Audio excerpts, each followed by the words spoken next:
नमस्कार दोस्तों, मैं हूं न्यूज़ इंडिया 13 जैसर, कैमरामैन के साथ सीडी वर्मा। इस वक्त आपको लेकर पहुंचा हूं करनी जी नहर सुरुपसर के पास में। तो आप कैमरे पे देख सकते हैं करनी जी नहर के अंदर गंदगी का आलम, पानी काला हुआ पड़ा है और गंदगी के ढेर लगे हुए हैं।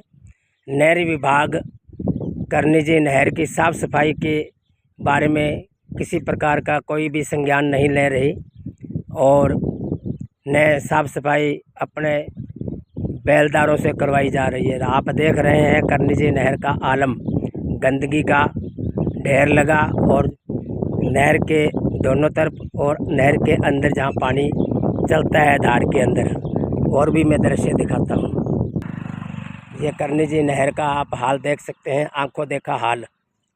और इसके जो गंदगी है, ये गंदगी से ये जो पुल है करनी जी का सराबोर हुआ पड़ा है, बिल्कुल लबालब भरा पड़ा है।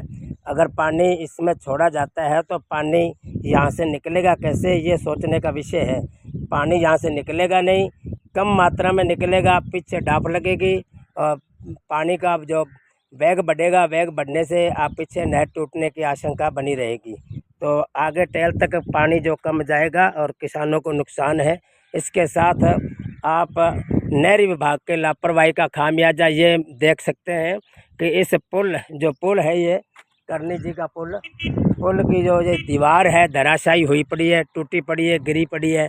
कभी भी बड़ा हादसा होने की आशंका यहाँ लगातार बरकरार बनी हुई है।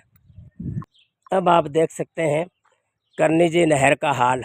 यहाँ बड़े बड़े कांटेदार छापे और कचरा लबालब भरा हुआ है। 1 2 3 4 इसके 4 पुल के 4 खांचे हैं, चारों में लबालब कचरा भरा हुआ है और कांटेदार छापे भरे हुए हैं।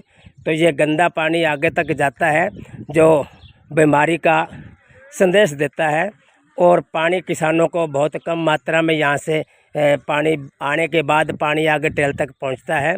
पीछे पानी का वेग बना रहता है, दबाव बना रहता है, जिसकी वजह से पानी पीछे नहर टूटने की आशंका बनी रहती है।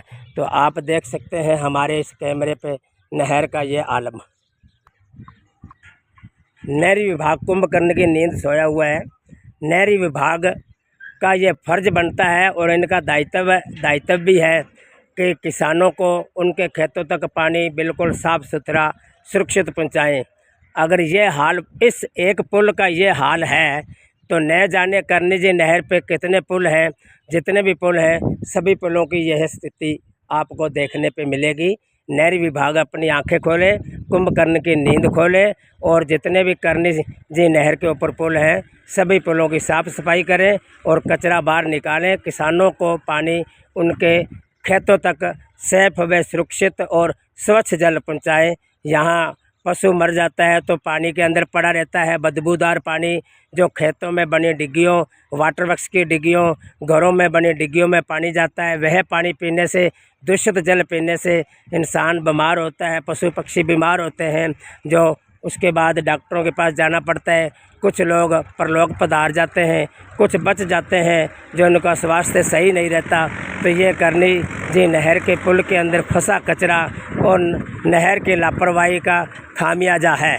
तो इस खामियाजे को करनी जी नहर के जो अधिकारी है, विभाग है, सिंचाई विभाग है, उसे ये सोचना चाहिए और इस कचरे को बाहर निकालना चाहिए और स्वच्छ जल देना चाहिए।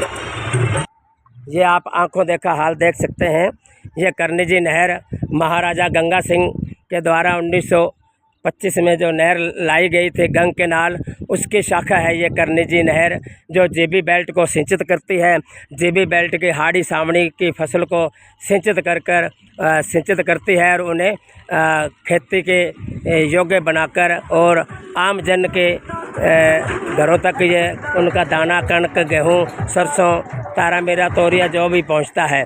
तो इस करनी जी नहर जो आप देख रहे हैं हमारे इस चैनल के ऊपर कैमरे पे देख रहे हैं, तो करनी जी नहर का ये हाल है। और इसकी दीवार आप देख सकते हैं, दीवार का हसर क्या है।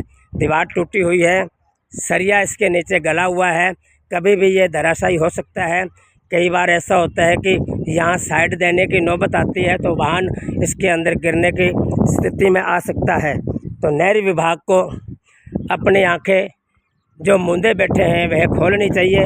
आंखें खोलकर इस पुल की सुध बुध लेनी चाहिए। इस पुल के साथ जो भी करनी जी नहर के ऊपर पुल है, सभी पुलों की सुध बुध लेनी चाहिए।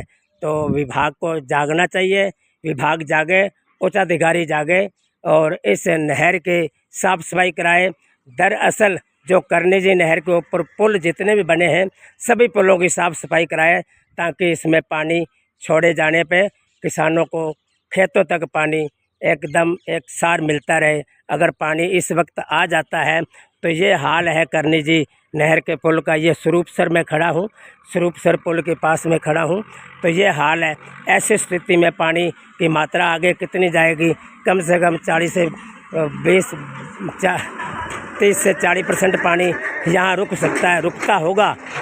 उसका दबाव कम बना होगा, आगे पानी कम निकलता होगा, पीछे दबाव ज़्यादा बनता होगा। तो इसी वजह से डाफ लग जाती है। डाफ लगने से नहर के टूटने की आशंका बरकरार बनी रहती है और नहर टूटने की बात कहते हैं तो ये पुल की जो दीवार मेरे उंगल की सीध में देख रहे हैं, धराशायी हो चुकी है। साधन आते जाते हैं, जैसे ये कार आ रही है, किसी प्रकार भी यहाँ हादसा होने की आशंका से इनकार नहीं किया जा सकता। नहर विभाग हादसा होने के फिराक में है कि कब हादसा हो और कब हम यहाँ आकर इसकी मरम्मत करवाएं, या इसकी सार संभाल करें, या इसकी देखभाल करें। हादसा होने के इंतज़ार में नहरी विभाग अर्थात सिंचाई विभाग हादसा होने के इंतज़ार में इस पुल की मरम्मत नहीं करवा रहा। ये काफ़ी लंबे समय से पुल की सिचुएशन, पुल की स्थिति इसी तरीके से पड़ी है। विभाग अपनी आंखें नहीं खोल रहा। विभाग के खिलाफ उच्च अधिकारियों द्वारा कोई कार्रवाई करनी चाहिए। किसानों को एकजुट होकर विभाग के खिलाफ अपना आंदोलन इस जर्जर अवस्था में जो पुल है और कचरा है, इसके लेकर आंदोलन चलाना चाहिए ताकि नहर की साफ़ सफाई हो सके और किसानों को स्वच्छ व बढ़िया जल और बिल्कुल भरपूर जितना पानी चाहिए खेतों तक, टेल तक पानी उन्हें मिल सके। करनी जी नहर के पुल के पास से CD वर्मा की ये रिपोर्ट। ये रेलवे का ब्रिज है, ओवर ब्रिज जो रेलवे का नहर के करनी जी नहर के ऊपर भी पुल है। बस इसके पुल के नीचे